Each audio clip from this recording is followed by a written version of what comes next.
Em nome do Pai, e do Filho, e do Espírito Santo. Amém. Louvado seja nosso Senhor Jesus Cristo. Para sempre seja louvado. Podem sentar. Queridos fiéis, queridas almas, nós celebramos hoje a festa do apóstolo muito glorioso São Tiago, o maior, porque temos dois Tiagos. O maior, que é o mais novo, e o menor, que é o mais velho. Ele é maior porque ele é primo de nosso Senhor, o que hoje nós celebramos. Mas ele era mais novo. Agora, o menor, que era mais velho, ele não era parente de nosso Senhor por ser chamado menor. Mas não quer dizer que ele tenha menor glória. Isso é só uma distinção por dois com o mesmo nome.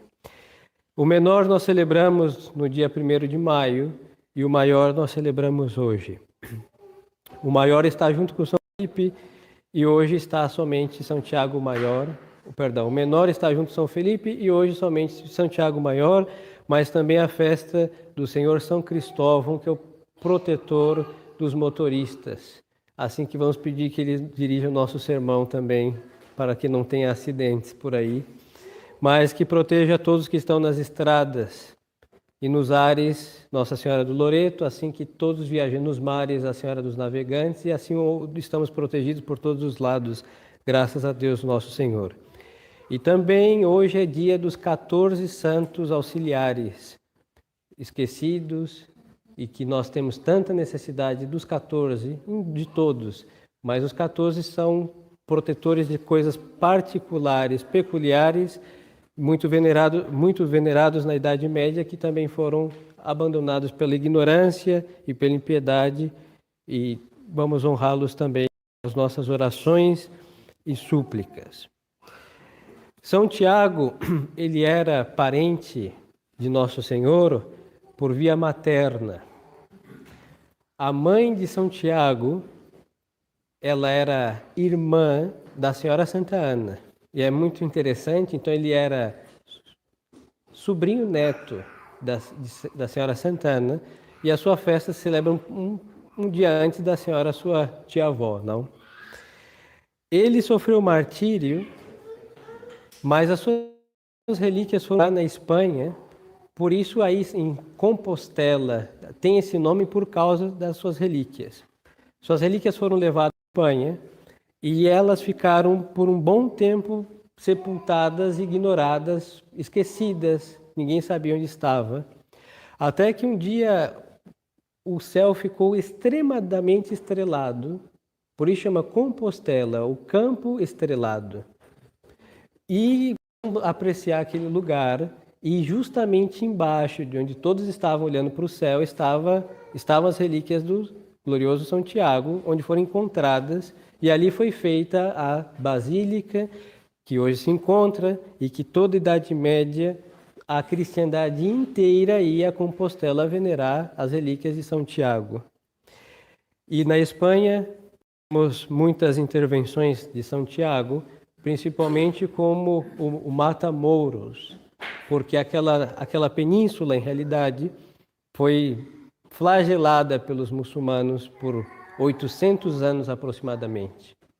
E dentre tantas guerras entre católicos e muçulmanos, algumas vezes, quando os católicos estavam sendo massacrados, São Tiago apareceu e ele arrancou a cabeça de um monte de muçulmanos que estavam por ali, e por isso a imagem dele na Espanha, ela normalmente está com vários muçulmanos sem a cabeça e ele com uma espada na sua mão. Mas com o concílio, tiraram a espada de São Tiago. O que ele matou hoje são chamados irmãos separados ou unidos. E, bom, devem ter colocado uma flor na mão de São Tiago e incriminado ele de violência. Mas, em todo caso, era porque cair nas mãos dos muçulmanos é e será sempre cair no perigo de perder a fé. Mas o padre não lhes contará a história de São Tiago, em outra ocasião vamos contar, mas vamos considerar o evangelho de hoje. Então está aqui a mãe de São Tiago. E uma mãe sempre pensa, supostamente, hein? Com todo o respeito à senhora, mas eu vou dizer supostamente. E é o caso desta mãe. Porque o que ela pede para Nosso Senhor é uma coisa muito boa. Mas a razão pela qual ela pede é uma razão muito má. Porque está sentada à direita e à esquerda de Nosso Senhor, não haverá coisa melhor para nenhum dos mortais, hein? Até o anjo que estiver mais próximo de Nosso Senhor, que não é mortal, obviamente, ele é o mais feliz. Mas por que está sentada à direita e à esquerda de Nosso Senhor faz uma diferença imensa. Então, a graça pedida em si mesma é espetacular e não haverá maior que estar com Deus e muito mais à sua direita ou à sua esquerda. Agora, a razão para a qual nós queremos estar ali, no caso, a mãe de São Tiago, porque ela queria que o seu filho estivesse ali, aí Nosso Senhor vai lhe dizer com muita caridade, a senhora não sabe o que a senhora está pedindo. E ela não respondeu a Nosso Senhor que ela não sabia, porque ela não sabia mesmo. Porque se ela respondesse que sabia, ela seria incriminada pela sua consciência. Poderíamos agora, me atrevo a acusá-la, hein? Que não caia um raio sobre nós. A vaidade. Por que meus filhos devem estar à sua direita e esquerda? Podia ser por vaidade. E uma mãe sempre pensa no melhor para o seu filho, mas às vezes elas pensam em coisas que são boas em si mesmas, mas as razões pelas quais as senhoras pedem ou buscam estão viciadas pelo sangue, pelo vício humano de buscar as coisas boas, mas impregnadas do vício, da vaidade e de outras coisas por aí, por esse estilo. Por isso Nosso Senhor disse assim, a senhora não sabe o que a senhora está pedindo, mas ela, pediu. E Nosso Senhor vai explicar, porque para estar ali, lá em cima, é necessário passar por um procedimento. E eles não vão beber o cálice que eu tenho que beber. Nosso Senhor diz. Mas Nosso Senhor vai dizer, não, eles beberão o cálice que eu... Então o céu está garantido. Mas agora estar à minha direita e esquerda, isso foi o que o meu Pai, em sua providência, designou. Então Nosso Senhor está mostrando que para chegar lá em cima é necessário meios, e eles iam passar por esse meio, que é o martírio que hoje nós celebramos. O cálice é beber da copa da tribulação, do cálice da tribulação até a última gota. E eles beberam. Mas estar à direita, aí é a providência de Deus, Pai, e Nosso Senhor não quis revelar isso a eles. Assim que, queridas almas, muitas vezes essa mãe aqui que está pedindo coisa a Deus, todos nós que pedimos a Deus muitas coisas. E, obviamente, como almas católicas, nós pedimos a Deus coisas boas. Muitas vezes nós pedimos a saúde, que nos proteja desta peste infeliz, ou que cuide de alguém que está ali morrendo, doente. Pedimos sempre saúde e que viva mais tempo. Mas a razão deveria ser, para que esta saúde que eu peço a Deus? O que eu vou usar a minha saúde para Deus? Se for para gastar mais anos para conquistar o inferno, então temos que pedir outra coisa a Deus Nosso Senhor. Agora, a saúde em si mesma, ela é ruim? Não. Porque se ela fosse ruim, nós não nasceríamos com saúde. Todos nasceriam doentes. E o comum dos mortais nasce com saúde por quê? Porque nasce segundo uma bondade natural que Deus deixou na disposição dos corpos. Uns nascerão enfermos, não? Mas não é tampouco para olhar, vamos entrar no X da questão, isso é consequência do pecado original. Mas agora, para que eu quero a minha saúde? Se é para Deus Nosso Senhor, se é para praticar as virtudes que até agora eu não tenho praticado, vale a pena viver mais? Não só vale a pena, é necessário. Então vamos pedir a Deus. Agora, se eu vivo um pouquinho mais, com muita saúde, e vou perder as poucas virtudes que até agora eu pratiquei, ou tentei praticá-las, é melhor que Deus abreviasse os nossos dias. Então nós temos que estar diante de Deus, é o caso desta mãe, pedindo coisas boas sempre, mas nós devemos ter a razão, porque Deus sabe de todas as coisas, hein? Por isso Nosso Senhor disse, a senhora não sabe o que você está pedindo, porque é Deus que está ali. Nosso Senhor Jesus Cristo é Deus e prescrutou o coração daquela, viu que havia um ponto de interrogação, O que ela pediu por pedir, e no pior dos casos pediu pela vaidade de uma mãe de querer ver seus 2 filhos únicos, hein? Um à direita e um à esquerda de Nosso Senhor, não haverá glória maior, não haverá. Mas aí Nosso Senhor também nos olha. Ele sabe o que está dentro do nosso coração, respaldado à sombra de trás do muro do nosso pedido. E por isso, muitas vezes, Nosso Senhor não nos dá o que nós pedimos, porque as razões que nós sabemos, nós queremos ocultá-la. E muitas vezes, até se Deus não fosse onisciente, esconder de Deus. Mas só que de Deus ninguém pode esconder absolutamente nada. E as nossas segundas, terceiras e quartas intenções, que aos homens passam desapercebidas, Deus as vê nuas e as vê perfeitamente como está em nosso coração. Então esta senhora aqui, ela está representando de fato todas as orações que nós fazemos a Deus. Porque é conhecido, já disse e repito, que uma alma católica não pede coisas ruins a Deus, pede coisas boas. Mas só que muitas vezes nós pedimos pela nossa ignorância, nós pedimos às vezes são os nossos vícios que estão rezando, hein? Que isso é uma coisa que acontece. Às vezes são os nossos temores, inclusive da prática da virtude para fugir da cruz de Cristo, que clama a Deus.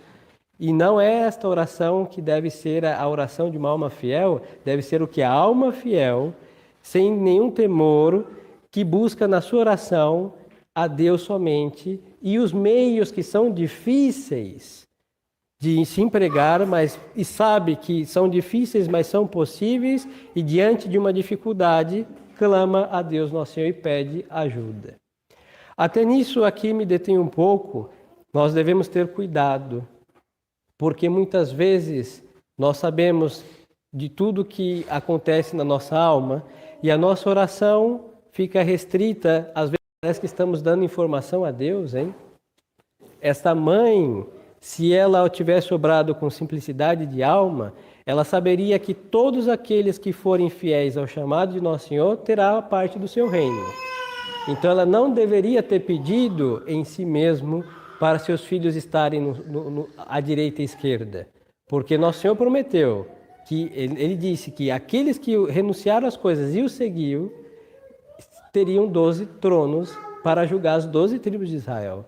Talvez ela não tenha ouvido essas palavras, mas sabendo que Nosso Senhor é Nosso Senhor, ela poderia já estar simplificando a sua oração, pedindo nada mais que a perseverança dos seus filhos. Mas ela quer se intrometer.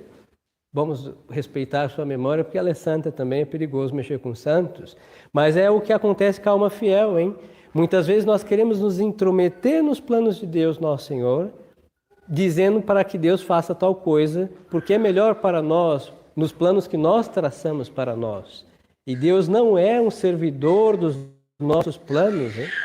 Por isso a nossa oração tem que ser simples e buscar a perseverança. E se nós simplificamos mais os nossos pedidos, nós devíamos buscar somente 2 coisas aos pés de Deus. A primeira, ser-lhe grato, e a segunda, arrepender dos nossos pecados. E o resto vem por acréscimo, porque quem busca ser grato a Deus, está sempre arrependido de suas faltas, Nosso Senhor vai dar tudo aquilo que nós não temos a oportunidade de passar o dia mencionando a lista, que Ele sabe muito bem qual é a lista das nossas necessidades. Por outro lado, essa senhora também nos exorta, pela correção que Nosso Senhor fez a ela, que nós não podemos chegar a um fim se nós não empregamos o meio. Ela começou pela oração que ela pediu, mas então nós temos que corrigir nossas orações, hein? É o que insisto. E corrigir as nossas orações não porque nós podemos enganar a Deus, mas às vezes nós nos enganamos. Debaixo de boas coisas que pedimos, as nossas segundas, terceiras intenções estão distorcidas e devemos corrigi-las para a honestidade da alma católica.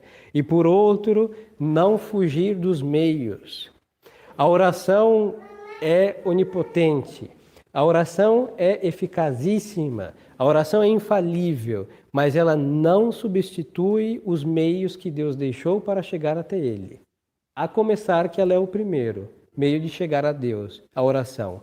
Mas só que não é rezando que nós estamos eximidos de praticar as virtudes. Não. Pode-se rezar muitíssimo.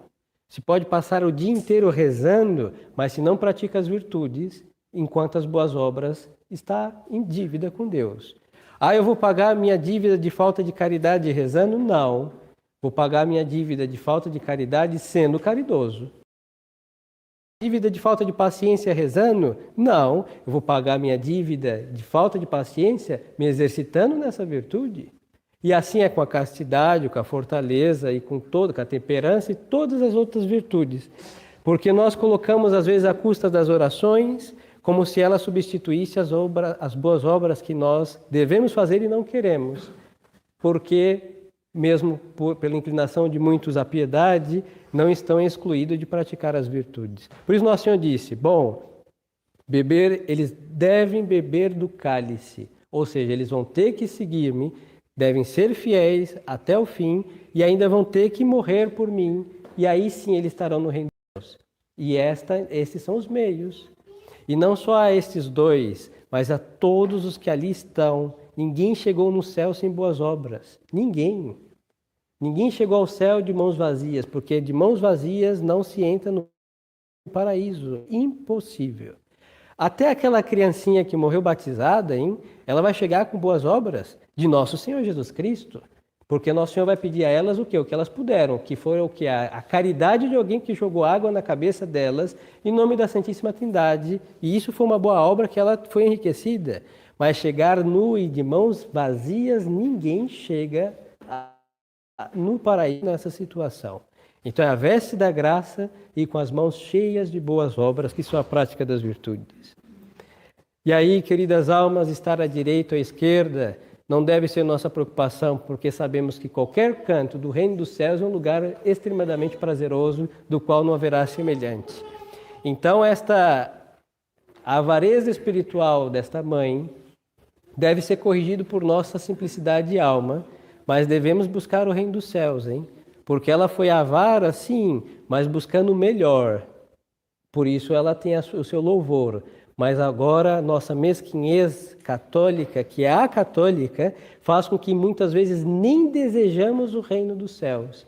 E por isso a nossa vida é traz pecado, negligência tras negligência, e assim vamos tropeçando em pequenas e grandes coisas, porque nós não alçamos o voo, porque para chegar até o céu tem que voar, não é caminhando não, é voando. E quem dá essas asas? A prática das virtudes. É rezando e pedindo a Deus Nosso Senhor. Por isso essa senhora merece o seu louvor. Ela buscou a direita e a esquerda de Nosso Senhor, ela buscou o melhor do paraíso para os seus. Bendita a avareza no bom sentido da palavra. Agora nós, em nossa miséria, às vezes nem o céu, nem dele nós lembramos. E por isso muitas vezes as nossas jornadas são sem sentido. Não tem sentido se levantar pela manhã se não for para o céu, E não tem sentido sofrer dor e constrangimento nenhum se não for para ganhar o paraíso. Não tem sentido. E por isso a vida do homem sem Deus não tem sentido. Porque nascer, ter êxitos e dominar o mundo e conquistar nações, subjugar reinos para morrer e ir para o inferno não tem sentido. E aí nos deparamos com o quê? Com um estado deprimente, com um mundo que deprime, por quê? Porque não tem um fim superior. O fim será a ruína. E se nós trabalhássemos para a ruína, quem de nós teríamos esse prazer? Se tivéssemos, seria uma grave enfermidade mental, do pior dos sadismos a considerar, ou uma maldade imensurável na alma de quem assim trabalhasse para o prazer da ruína e da própria destruição.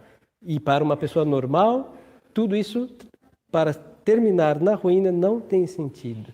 Então, busquemos, a exemplo dessa mulher santa, à direita ou à esquerda, ou pelo menos cruzar a porta do paraíso para dentro, é um bom lugar. E nós fomos feitos e criados para estar ali, da porta para dentro. E usar os meios, porque Deus nos criou para o céu. Deus nos dá a graça de ir para o céu. E nós só não iremos se nós não quisermos. E assim não pode ser, não teria sentido. Inclusive a nossa religião perde o sentido se nós tiramos como fim da nossa missa de hoje, que é comungar Nosso Senhor, e Ele não vai estar nem à direita nem à esquerda, Ele vai estar dentro de nós para nos puxar deste vale de lágrimas para o paraíso, por cada sacramento que nós recebemos. Então peçamos essa graça a São Tiago, e para isso nós temos que matar um monte de mouros, hein? Não é a cruzada, se fosse não seria má, mas não é a cruzada de arrancar a cabeça de infelizes muçulmanos, mas é de matar vícios. Um vício vencido vale mais do que um exército de muçulmano derrotado. E a espada de Santiago segue afiada, é a espada da fé. E com ela nós podemos destruir todas as nossas paixões, nós podemos subjugar nosso corpo, a nossa alma, e nossa alma prostrá-la aos pés de Deus, e isso lá no paraíso, e começando aqui nessa terra e vivendo a santidade de vida, com tudo o que isso supõe, que isso é a prática da perfeição das boas obras. Então, peçamos essa graça a São Tiago, o glorioso São Tiago, e aos santos que nós celebramos também no dia de hoje, e aos santos de nossa devoção. Louvado seja nosso Senhor Jesus Cristo. Em nome do Pai, do Filho e do Espírito Santo. Amém.